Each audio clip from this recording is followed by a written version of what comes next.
शर्मिला तू इते छो मां हिते नथी अची सघां छा? पर मोहत तोखे रोकियो न त तणखां हा तुंहिंजी इहा ॻाल्हि त दुरुस्त आहे पर पोइ हिते गुज़ारे लाइ आई आहीं। मां तुंहिंजी ज़ाल आहियां, ही घर पंहिंजो आहे, मां हिते छो न ईंदमि? तो मोसी तिरकट करे निकाह कयो।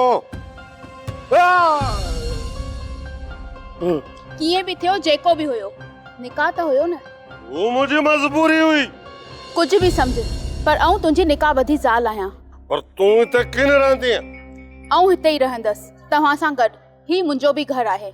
पर ही घर मुमल जो है तो जो किने? भली हुजे मूंखे को बि एतराज़ कोन्हे पर हिस्सो मुंहिंजो बि थींदो न हिन हवेलीअ में ऐं हिन जागीर में। तो जो ते को भी सो किने मेहरबानी करे हितां हेयार जो हेयार निकरी वञ। आऊं डिलीवर के घुरायां तो जीप पकाए अचे। नो प्रॉब्लम, गाड़ी त मूं वटि बि आहे पर मां हितां वञण जे लाइ न रहण जे लाइ आई आहियां ऐं तुंहिंजी जीप जी मूंखे ज़रूरत नाहे। तू मोह जी ॻाल्हि मञ शर्मिला, मुमल अची वई त क़यामत थी वेंदी। हुन मसइले खे तूं पाण मूंडे। शर्मिला आहिस्ते ॻाल्हाए, इहो रोब ताप मूं ते न हलंदो ई।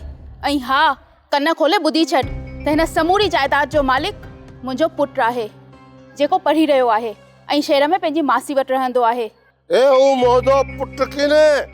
केॾो न बदबख्त आहीं, पंहिंजो पुटु बि क़बूल नथो करे।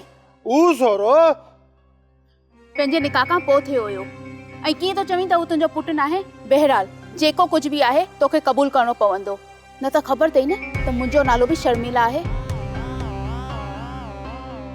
बैग खण ऐं अंदरि अच, जल्दी कर। तले सरखा चगाई।